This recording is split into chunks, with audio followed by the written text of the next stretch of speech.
평생 다니던 직장을 퇴직한 다음에 모든 것을 모아서 중화요리집을 개업한 사람이 있었습니다. 성실한 주방장도 영입을 했고요, 배달할 알바 학생도 구했습니다. 정말 성심성의껏 음식을 준비했고 광고지도 인근에 돌렸답니다. 어느 날 짜장면 배달 주문을 받고서 정성껏 준비해서 배달을 했습니다. 배달하고 난 다음에 전화가 왔답니다. 또 주문 전화가 왔구나. 사장이 기뻐하면서 전화기를 들었는데 저쪽에서 들려오는 소리가 날카로웠습니다. 아니, 어떻게 음식을 준비했기에 짜장면에서 바둑알이 나와요? 흥분한 그 소리를 듣고 머리가 하얘졌습니다. 아까 어린아들이 바둑알 갖고 노는 것을 보았는데 그 아이 짓인 것 같습니다. 만약에 이 소문이 나면 이제 장사 종치는 것입니다. 뭐라고 대답을 해야 되겠는데 대답할 말이 없습니다. 그 5초의 시간이 거의 50년처럼 느껴졌답니다. 그리고 사장은 힘을 내서 심호흡을 한 다음에 이렇게 전화기에 대고 대답을 했습니다. 축하합니다. 탕수육에 당첨되셨습니다. 대단한 순발력이지요. 중국집 사장이든 어느 공동체의 지도자가 된다라고 하는 것은 수많은 결정을 내려야 되고, 결정을 내릴 때 순발력을 가지고 결정을 내려야 한다는 것 때문에 어렵습니다. 오늘 본문 말씀에서 만나게 되는 여호사밧 왕도 아시는 것처럼 남왕국 유다의 4대 왕이었잖아요. 35살의 왕이 되어서 25년 동안 제2에 있었던 사람이었습니다. 수많은 어려움이 있었고 수많은 문제가 있었지만 순발력을 가지고 잘 대처해서 이날까지 달려왔습니다. 사실은 순발력을 가지고 무엇인가를 결정하고 대처해야 된다고 하는 것, 이것이 인생길에서 참 어려운 일인데 오늘도 보면 대단한 순발력을 가지고 결정을 내리고 있는 것을 보게 됩니다. 말씀은 그렇게 시작되지요. 모압과 암몬과 마온과 에돔 부족들이 연합을 해서 이스라엘 남왕국 유다를 공격을 해왔답니다. 사해 남쪽에 사는 부족들이었습니다. 마온 족속들은 아랍 부족들을 지칭합니다. 그러니까 그쪽에 있는 부족들이 연합을 해서 연합군을 형성하고 지금 남왕국 유다를 공격해 온 것입니다.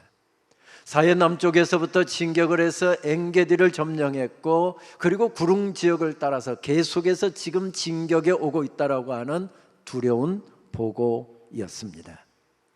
오늘 말씀은 군대 숫자가 얼마였는지, 그 군대 적군의 숫자가 얼마였는지 정확하게 기록해서 들려주지는 않습니다.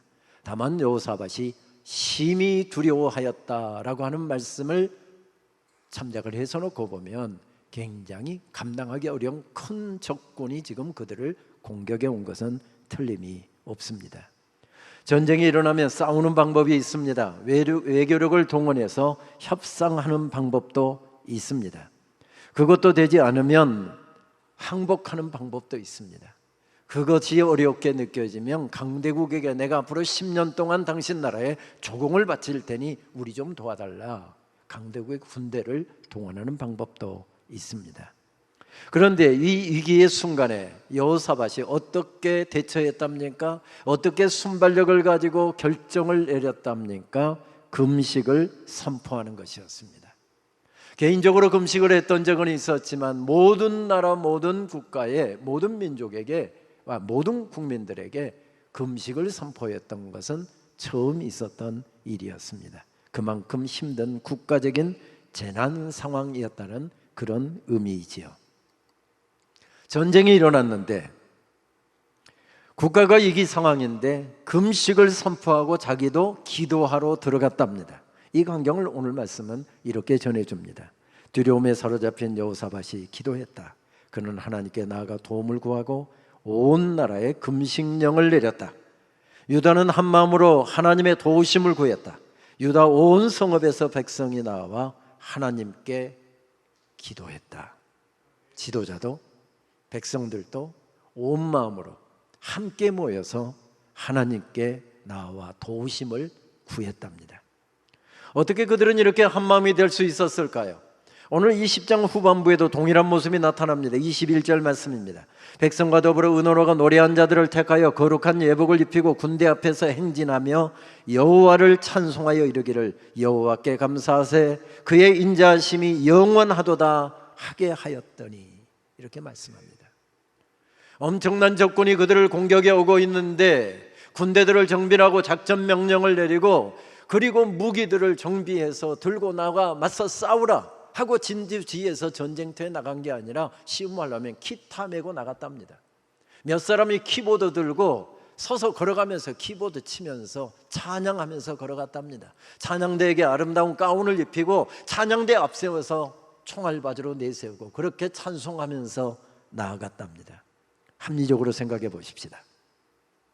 이게 국가가 재난 상황인데 국가의 지도자가 처할 방법입니까? 이게 해결 방법, 순발력 있는 해결 방법이라고 여러분 동의하십니까? 지도자가 선택한 방식은 온 나라를 불안하게 만들기에 넉넉했습니다. 그런데 앞의 말씀과 연결해서 보게 되면 잘못된 판단을 내리고 있는 것이 아니라 어렸을 적부터 아버지 아사 왕이 어려움을 당할 때마다 문제가 있을 때마다 하나님 앞에 나가 기도하고 하나님 의지하면 놀랍게도 하나님께서 도우셔서 그 위기를 해결해 주시는 것을 어려서부터 보고 자랐습니다. 아니 어쩌면 그의 아버지도 할아버지 아비야 왕이 위기 상황 가운데서 하나님을 의지하고 하나님의 도우심을 구하기 위하여 하나님 앞에 전심으로 기도하며 나아가는 모습을 보고 자랐을지 모릅니다. 위기 상황에서 어떻게 대처하는지 어쩌면 여호사밧 왕은 지켜보았을 것입니다. 그래서 그도 하나님 앞에 그렇게 나아가고 있습니다. 그냥 하루아침에 그렇게 된 것이 아니라 평생을 살아오면서 하나님께서 베풀어 주시는 은혜를 보고 자랐고 그 은혜를 힘입고 살았고 하나님의 역사하심을 보면서 지금까지 달려왔기에 이 어려운 순간에 그런 방식을 취하고 있습니다. 전심으로 하나님 찾기, 전심으로 하나님 신뢰하기.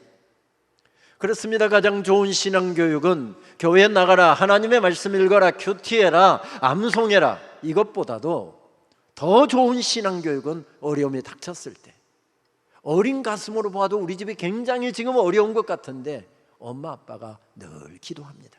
기도하고 돌아오면 새벽기도 다녀오시면 얼굴이 그렇게 평안합니다.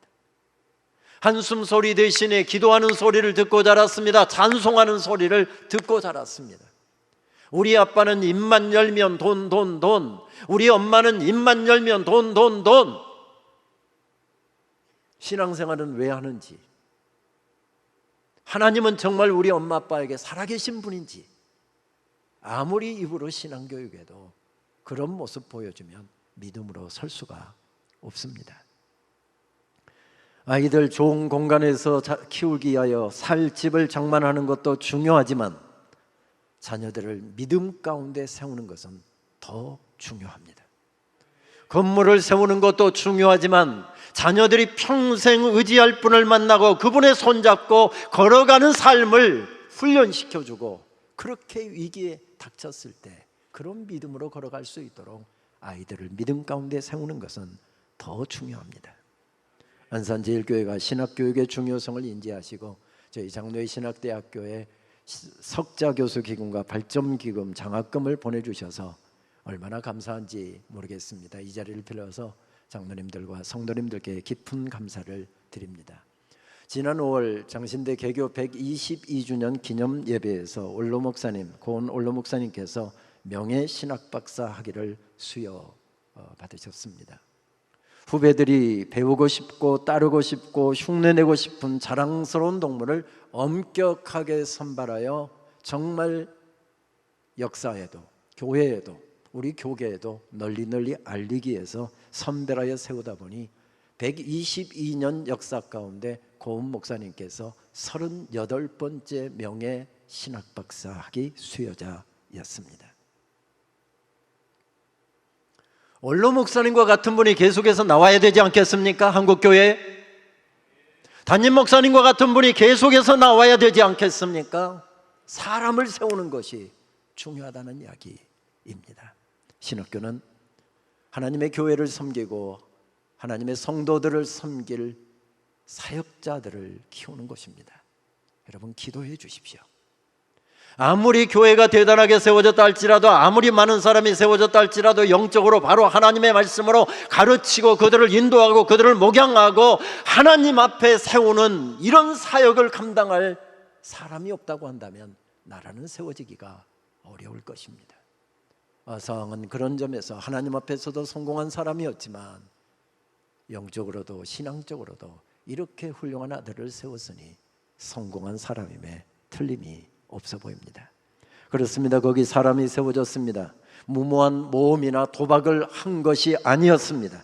철저하게 하나님의 말씀에 이끌렸습니다. 그래서 오늘 15절 말씀은 이렇게 말씀합니다. 온 유다와 예루살렘 주민과 여호사밧 왕이여 들을지어다. 여호와께서 이같이 너희에게 말씀하시기를 너희는 이 큰 무리로 말미암아 두려워하거나 놀라지 말라. 이 전쟁은 너희에게 속한 것이 아니요 하나님께 속한 것이니라. 이 전쟁은 너에게 속한 것이 아니다. 하나님께 속한 것이다. 지금 적군이 수많은 군대가 나를 죽이려고 달려오는데, 이 나라의 모든 백성들을 죽이려고 달려오는데, 이 말씀대로 믿고 이 말씀대로 행하고 이 말씀 붙잡고 걸어간다라고 하는 것은 결코 쉬운 일은 아니었습니다. 그런데 평생 하나님의 말씀에 이끌려 걸어왔기에 이 위기의 순간에도 가능했던 것이지요. 인간의 지혜와 능력을 의지하고 내가 가진 무기를 의지하고 내가 가진 자산을 의지한 것이 아니라 온전히 하나님을 의지했고 하나님이 가지신 능력과 하나님의 자산을 바라보면서 달려갔다는 그런 이야기지요. 성경은 이것을 가리켜서 믿음이라고 이야기합니다. 그는 말씀에 붙들려 믿음으로 지금 걸어가고 있는 모습입니다. 2001년도 미국 뉴욕 맨하탄에 9.11 사태가 일어나면서 뉴욕은 학자들의 이야기에 하면 온 도시가 깊은 임상적 우울증에 빠졌다.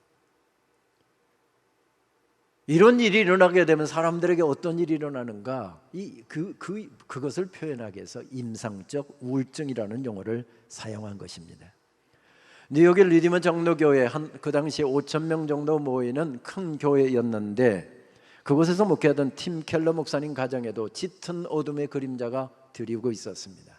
사모님은 크론병과 싸우고 있었고요, 그도 암 진단을 받고 투병 중이었습니다. 총체적인 위기 상황인데 어느 날 아내가 우리와 함께 손잡고 밤 9시에 기도하자고 이야기를 했답니다. 기도에 늘 하는 것이지 하는 생각이 들어서 시큰둥하게 그냥 반응을 했답니다. 그랬더니 아내가, 사모님이 목사님께 그렇게 이야기하더랍니다. 그의 책을 보면 그는 이렇게 그때 이야기를 적고 있더군요. 불치병에 걸렸다는 소식을 받았다고 생각해 봐요. 의사가 약을 주면서 날마다 잠자리에 들기 전에 한 알씩 먹어야 하고 걸으면 몇 시간 안에 숨이 끊어진다고 경고하는 거예요. 절대로 잊으면 안 되고, 그랬다가는 반드시 죽을 테니까 알아서 약 잘 챙겨 먹으라는 말이에요. 깜빡할 수 있을까요? 며칠씩 약 먹는 거 잊어버리고 까먹기도 할까요? 아닐 거예요. 목숨이 달린 일이니 잊어버릴 리가 없지요. 빼먹지도 않았을 테고요. 그 절박한 순간에 부부는 손을 잡고 매일 밤 9시마다 부부가 함께 손을 잡고 기도했답니다. 팀 켈러 목사님이 외국 사역이 많이 있어서 외국에 가 있을 때는 외국에서 시간 맞춰서 밤 9시에 시간 맞춰서 국제 전화로 함께 기도하기 시작했답니다. 그 위기의 순간에 전심으로 하나님을 찾았고 전심으로 기도했답니다. 그래서 그들은 그 어려움의 시간을 이겼답니다. 아시는 것처럼 팀 켈러 목사님은 세계적인 복음주의 지도자이고 기독교 변증가였습니다.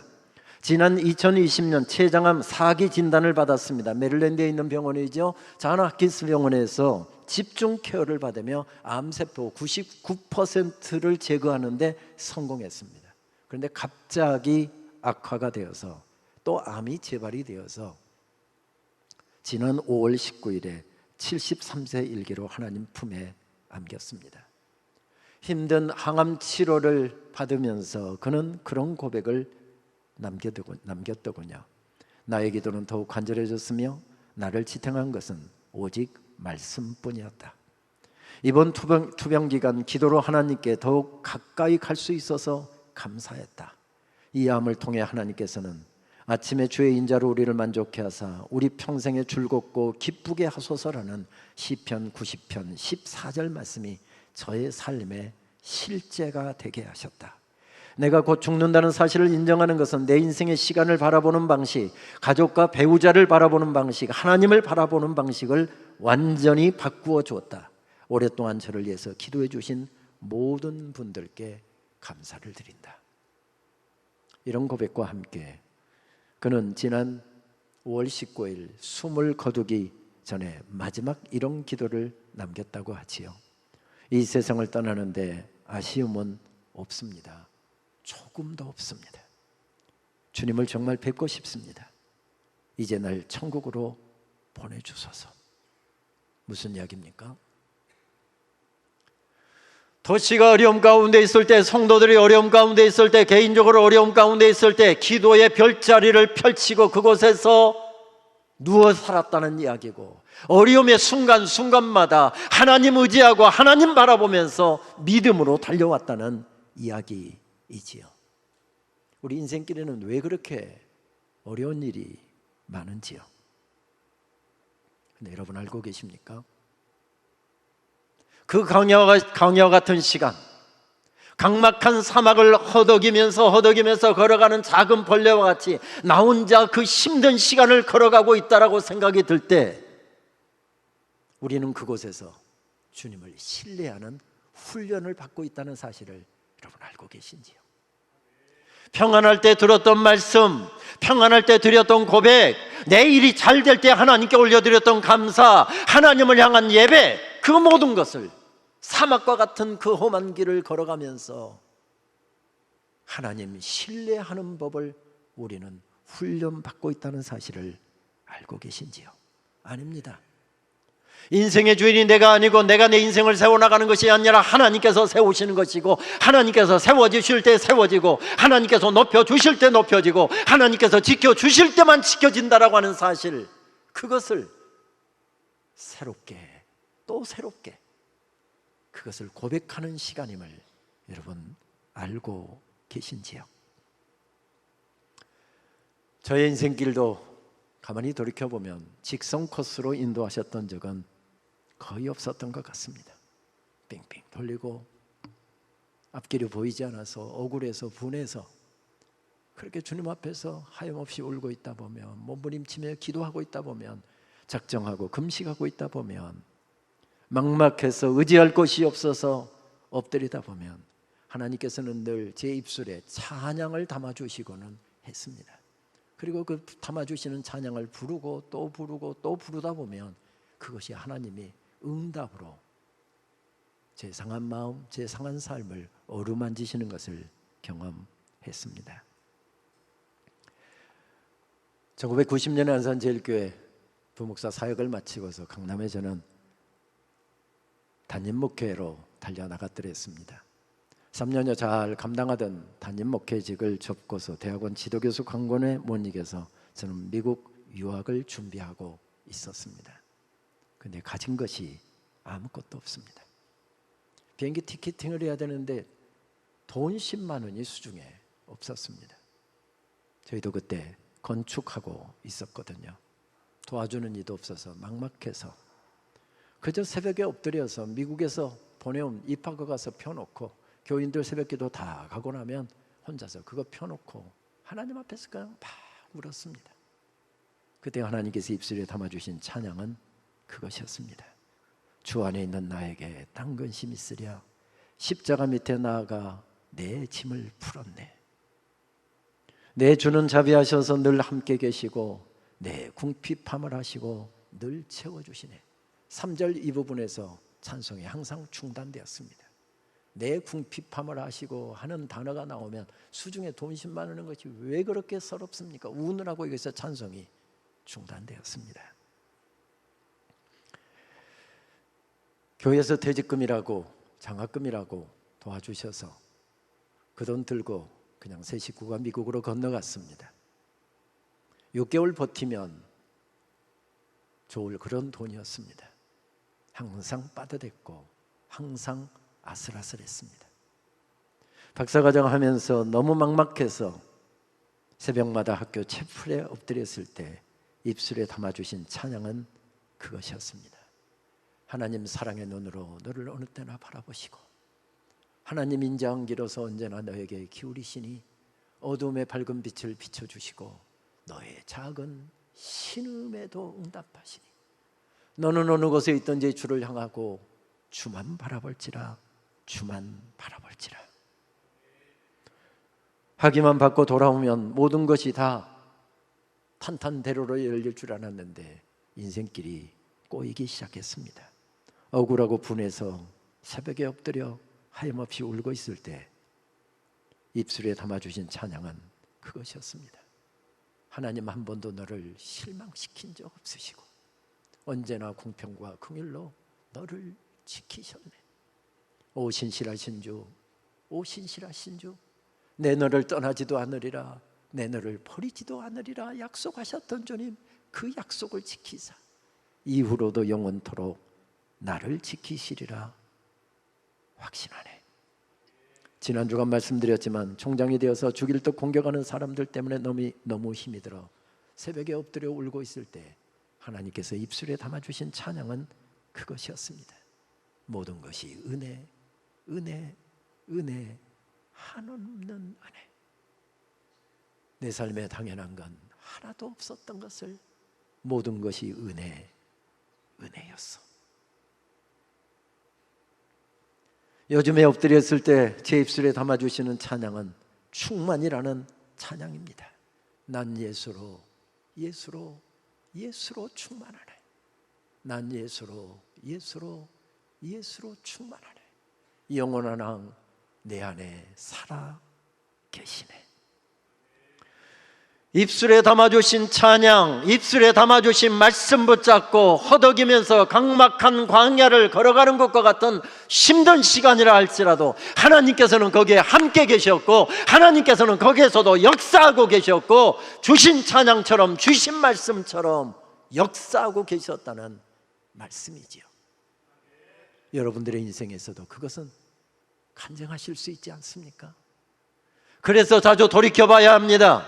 여기에 문제에 집착하지 마시고 오늘 어려움에 집착하지 마시고 오늘 여기까지 이르는 동안 하나님께서 어떻게 내 인생 인도하셨고 어떻게 굽이굽이 돌아갈 때마다 나를 도와주셨는지. 그래서 신명기 말씀은 계속해서 광야길을 걸어가는 이스라엘 백성들에게 너희에게 하나님께서 어떤 은혜를 베푸셨는지, 너희를 어떻게 구원하셨는지, 너희를 어떻게 하나님의 백성 삼으셨는지를 계속 리마인딩 시키지 않습니까? 저는 미국 콜롬비아에서 공부할 때 세계적인 석학 중에 한 분인 월터 브루그만 교수님의 지도를 받으면서 2년 동안 아주 혹독한 훈련을 받았습니다. 특별히 유명한 구약학자이고 설교학자에서 성경 서기와 설교를 공부할 때 그분이 가슴 깊숙이 담아주셨던 주제는 윌더니스, 광야라고 하는 신학적 주제였습니다.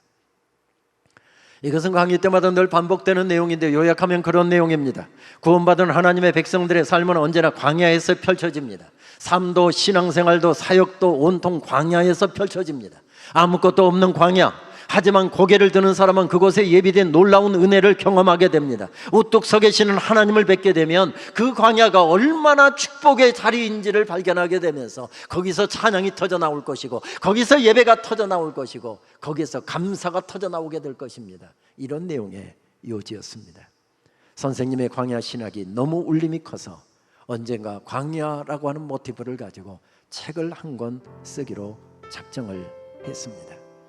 그런데 기국에서 바쁘게 살다 보니 까마득하게 잊고 살았습니다.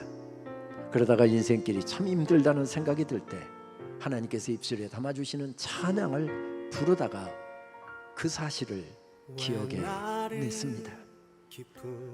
왜 나를 깊은 어둠 속에 홀로 두시는지, 어두운 밤은 왜 그리 길었는지, 나를 고독하게 나를 고독하게 나를 낮아지게 나를 낮아지게 세상 어디도 기댈 곳이 없게 하셨네. 기댈 곳이 없게 하셨네. 광야에 서 있네. 광야에 서 있네. 주님만 내 도움이 되시고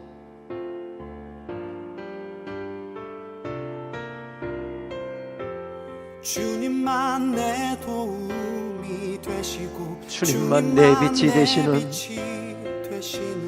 주님만 내 친구 되시는 광야. 주님 손 놓고서는 주님 손 놓고는 단 하루도 살 수 없는 곳. 광야에 서 있네.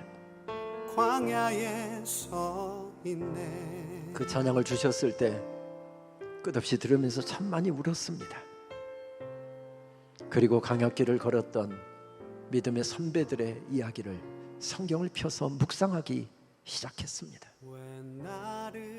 억울한 이들, 탄식할 수밖에 없는 이들, 방황할 수밖에 없는 이들, 거기에 한숨이 서려 있고 탄식이 서려 있는데 그분들을 만나면서 성경에는 그런 이야기들로 가득가득 차 있는 것을 발견할 수 있었습니다. 그때의 감격을 전하기 위해서 쓴 책이 사막에서 별을 노래하다 라고 하는 책이었습니다. 말씀을 준비하다가 5년 전에 발간한 그 책의 서문을 꺼내보니 저는 이렇게 쓰고 있었습니다. 길이 없는 것 같은 인생의 시간, 답답해서 울다가 거기에 우뚝 서 계시는 분의 손을 잡고 나니 하늘길이 새롭게 열림을 경험했습니다. 그 사막에서 새롭게 길이 시작된다고, 땅에 길이 없으니 하늘길이 열리고 있다고, 밤하늘 가득 담아놓으신 그 별들은 사막길도 아름답게 만든다고 외치고 싶었습니다. 사막길과 같은 인생길에서 별을 노래하며 걸어가자고 외치고 싶었습니다. 그렇습니다. 우리 삶의 모퉁이마다에 우뚝 서 계신 분을 만나게 된다고 한다면 오늘 내가 서 있는 자리가 광야이고 오늘 나 혼자 그 각막한 사막을 걸어가야 되는 것과 같은 어려움의 순간에 서 있다 할지라도 우리들을 일어설 수 있을 것입니다. 노래할 수 있을 것입니다. 죽을 것 같은 삶의 자리에서도 벌떡벌떡 일어나게 되는 역사가 있게 될 것입니다. 그런 은혜를 맛보았던 한 시인은 이렇게 고백합니다. 하나님은 우리의 피난처시요 힘이시니 환난 중에 만날 큰 도움이시나 그가 땅끝까지 전쟁을 시게 하시며 활을 꺾고 창을 끊으며 수레를 불사르시는도다. 너희는 가만히 있어 내가 하나님됨을 알지어다. 만군의 여호와께서 우리와 함께 계시니 야곱의 하나님은 우리의 피난처시로다. 피난처시로다. 아멘. 할렐루야. 박영건 시인은 2006년도 5월달에 지병인 결핵성 수막염과 폐혈증으로 투병하다가 48 나이에 세상을 떠납니다. 시대를 아파하면서 시를 삶으로 살아낸 시인이다, 이렇게 흔히 평가를 받는데 박영건 시인에 대해서 잘 모르는 사람들이 많겠지만 소라 소라 푸른 소라 이 노랫말을 지은 시인이다 그러면 그분 그렇게 할 것입니다. 그가 세상을 떠난 후에 일주기에 맞춰서 출간된 유고 시집 별자리에 누워 흘러가다라고 하는 시집을 읽다 보면 몽골 초원에서 쓴 몇 편의 시가 실려 있습니다. 풀밭에 누워서 시인은 날아다니는 풀씨와 인간의 삶이 다르지 않다는 사실을 깨닫습니다. 결국 세상 모든 것은 풀씨처럼 세상에 나와 싹을 틔웠다가 바람 속으로 돌아가는 존재임을 새롭게 깨달으면서 그는 이렇게 노래합니다. 이제 별이 돋아나리라. 모든 길이 지워진 캄캄한 흑암에 나 별자리에 누워 환히 흘러가리라. 모든 길이 지워진 캄캄한 인생길에서 별이 돋아난답니다.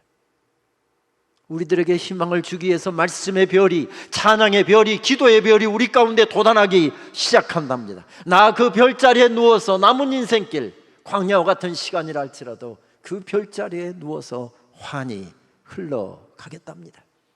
여호사밧도 지금 기도의 별자리에 누워서 흘러가고 있습니다. 큰 위기에 직면하여 대처할 능력이 자기에게 없습니다. 이길 수 있는 힘이 그에게 없습니다. 가진 것이 없습니다. 어떻게 해결할 능력이 나에게 없습니다. 그는 이렇게 고백합니다. 우리를 치러 올라오는 이 큰 무리를 우리가 대적할 능력이 없고 어떻게 할 줄도 알지 못하옵고 오직 주만 바라보았나이다. 기도의 별자리에 누워있는 것이죠. 뜨거운 기도의 숨을 토하면서 한 송이 믿음의 꽃을 그곳에서 피워내고 있었던 것이지요. 오늘 어려운 가운데 있는 분들이 계십니까? 허덕이다가 이 자리에 나오신 분들이 계십니까? 기도의 별자리를 만드세요. 하나님 앞에 나와 믿음의 별자리를 만드세요. 그러면 우리들도 넉넉히 위기의 순간들을 승리해 나가게 될 줄 믿습니다. 언젠가 그런 글을 읽었습니다. 하나님께서 날 밀어내신다. 나를 긴장시키려고 그러시나? 10m 전 계속 밀어내신다. 이젠 곧 그만두시겠지. 1m 전 더 나갈 데가 없는데 설마 더 미시진 않겠지. 벼랑 끝. 아니야, 하나님께서 나를 벼랑 아래로 떨어뜨릴 리가 없어. 내가 어떤 노력을 해왔는지, 내가 어떻게 하나님을 섬겼는지 너무나 잘 아실 테니까. 그러나 하나님은 벼랑 끝자락에 간신히 서 있는 나를 아래로 밀어내신다. 악소리를 지르면서 추락하면서야 나는 알아냈다. 나에게 날개를 달아 주셨다는 것을. 지금 벼랑 끝에 서 계셔요? 아니면 벼랑 끝에서 추락하고 계십니까? 주께서 내게 기도의 날개를, 믿음의 날개를, 주님을 바라볼 수 있는 예배의 날개를 달아주셨답니다. 그래서 여호사밧은 지금 그 어려운 상황 가운데 기도의 날개를 활짝 펴고 있습니다. 그 날갯짓을 힘있게 하면서 역대하 20장에서 놀랍게 승리의 기록을 남기고 있습니다. 믿음의 고백을 남기고 있습니다. 종장이 되고서 힘들고 어려울 때 30년 된 노후화된 도서관을 재건축하는 교육환경개선공사라고 하는 큰 일을 시작하면서 마음에 두려움이 오고 마음에 걱정이 밀려올 때마다 저는 저 자신을 향해서 계속해서 명령했던 찬양이 있습니다. 이 세상을 살아가는 동안에 나의 힘을 의지할 수 없으니 기도하고 낙심하지 말 것은 주께서 참 소망이 되심이라. 주의 길을 걸어가는 동안에 세상에 것 의지할 수 없으니 감사하고 낙심하지 말 것은 주께서 참 기쁨이 되심이라. 하나님의 꿈이 나의 비전이 되고 예수님의 성품이 나의 인격이 되고 성령님의 권능이 나의 능력이 되길 원하고 바라고 기도합니다. 주의 길을 걸어가는 동안에 세상의 것 의지할 수 없으니 감사하고 낙심하지 말 것은 주께서 참 기쁨이 되심이라. 하나님의 꿈이 나의 비전이 되고 하나님의 꿈이 나의 비전이 되고 예수님의 성품이 나의 인격이 되고 성령님의 권능이 나의 능력이 되길 원하고 바라고 기도합니다. 하나님, 지금까지도 그 믿음으로 걸어왔습니다. 남은 인생길도 기도의 별자리에 누워 하나님의 말씀에 붙들려 하루하루 걸어가는 것이 힘들고 어렵다 할지라도 믿음으로 걸어갈 수 있도록 도와주시옵소서. 하나님 앞서지 않게 하여 주시옵소서. 말씀 앞서지 않게 하여 주시옵소서. 주님 손잡고 동행하며 믿음의 간증을 남기게 하시고 믿음의 유산을 남기게 하시고 믿음의 가정을 우뚝우뚝 세우고 믿음의 자녀들로 세우는 역사 감당할 수 있도록 주여 우리 모두를 붙잡아 주시옵소서. 예수님의 이름으로 기도합니다. 아멘.